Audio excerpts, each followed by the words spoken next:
На денешен ден, пред 71 година, во Делчево за прв пат почнала настава на македонски јазик. Пограничното градче, тогашно Царево село, имало само 3.500 жители, а на првиот училишен ден во тогаш новото училиште, наставата ја започнале вкупно 500 ученици. Човекот одел по улиците и ги повикувал, чукајки на барабанот, да дојдат на училиште. И сите тие се одзволе на повикот и дошле на училиште. Во училиштето, во тој временски период, училиштето имало на располагање само 9 учители. Денес 78 годишната Злата носталгично се сеќава на тој ден, кога прв пат на 7 години тргнала на училиште. Ние бевме 101 дете прво оделение.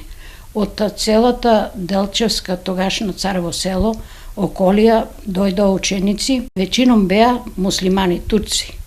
Од Делчево тога е било 70% турско.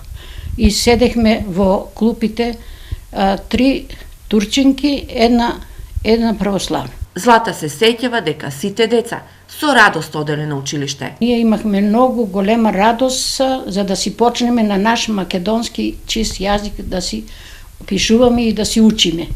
И така со радост одехме со песни, со игри. 25 декември е значаен датум за образовната историја на Делчево и според хроничарот Прачковски, овој ден треба да се прогласи за празник во Делчево. За време на бугарската окупација од 41 до 44 година се учило на бугарски јазик, додека за време на Краљевина Југославија се учило на српски јазик. Голем број на генерации кои што биле родени 30-тите години морале да ги поминат сите 3 школи, и на српски, и на бугарски, и на крајот да дојдат да учат на македонски јазик. Инакупатот на кодификацијата на македонскиот јазик започнува со решението на првото заседание на АСНО на 2 август 1944 година за воведување на македонскиот како службен јазик во македонската држава, со решението на Президиумот на АСНО од 5 мај 1945